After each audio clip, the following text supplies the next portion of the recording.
सभी का स्वागत है engineer Rajesh sir YouTube channel पर, जहां पर आज हम लोग डिस्कशन करेंगे MTT machine tool technology and maintenance में पहला यूनिट जो है वो है इंट्रोडक्शन।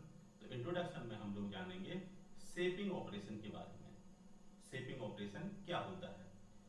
शेपिंग ऑपरेशन हमेशा शेपर मशीन पर ही किया जाता है।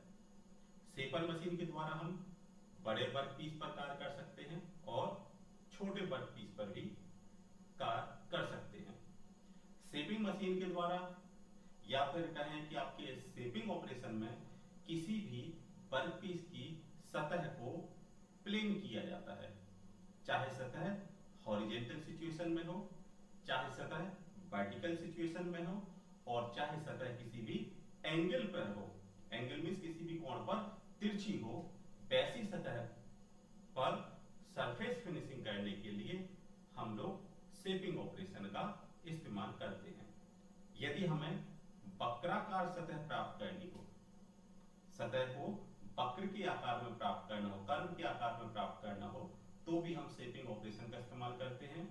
यदि हमें सतह को एक गाइड के फॉर्म में चाहिए, एक स्लॉट बनाना हो, तो भी हम शेपिंग मशीन का इस्तेमाल करते हैं। और यदि हमें डबटेल स्लॉट बनाना हो, तो भी हम शेपिंग ऑपरेशन का इस्तेमाल करते हैं। तो ये होता है, इतने काफी टर्म्स हैं जहां पर शेपिंग ऑपरेशन की जरूरत पड़ती है। अब यहां पर जानेंगे कि जैसे कि यहाँ पे एक फिगर बना हुआ है, तो यहाँ पर जो WP लिखा है ये हो गया वर्क पीस।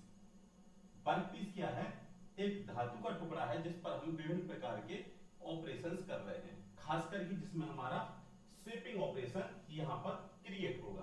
तो सबसे पहले क्या करेंगे कि वर्क पीस को किसी भी होल्डिंग डिवाइस के द्वारा इसको जकड़ा जाएगा, जहां पर क्या होगा, वर्क पीस हमारा फिक्स हो जाएगा। वर्क पीस कहीं पर भी गति नहीं करेगा।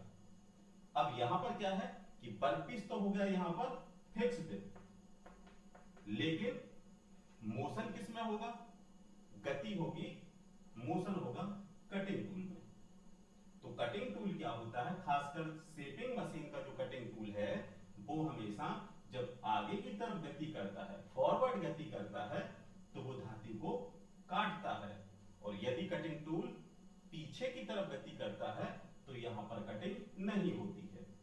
यदि हमें वर्कपीस को किसी गहराई में काटना है तो कटिंग टूल को फीड दिया जाता है। कटिंग टूल को क्या करेंगे, यहां पर ऊपर से नीचे की तरफ वर्टिकल अपर साइड से लोअर साइड की तरफ इसको मूव कराएंगे, और साथ में ही कटिंग टूल कट करता हुआ आगे की तरफ गति करेगा, और बैकवर्ड सिचुएशन में इसमें कटिंग नहीं होती है।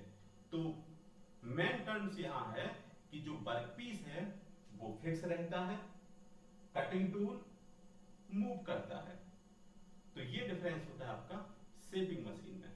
तो आशा करते हैं कि आपको शेपिंग ऑपरेशन समझ में आया होगा कि शेपिंग ऑपरेशन के द्वारा हम सतह को, किस प्रकार की सतह को कैसे प्राप्त कर सकते हैं। चाहे हमें खांचा बनाना हो, डबटेल स्लॉट बनाना हो, सतह को कर्व आकृति में प्राप्त करना हो, सतह हमारी चाहे क्षैतिज अवस्था में हो, चाहे ऊर्ध्वाधर अवस्था में हो, या किसी एंगल पर झुकी हुई हो, वहां पर हम शेपिंग ऑपरेशन का इस्तेमाल करके जैसी हमें रिक्वायरमेंट की सतह चाहिए होती है वैसी हम प्राप्त कर सकते हैं, जहां पर वर्कपीस फिक्स रहता है और कटिंग टूल गति करता है।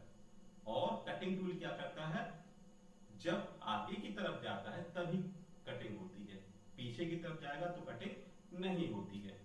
तो आशा करते हैं कि आपको शेपिंग ऑपरेशन आसान और सरल भाषा में समझ में आया होगा।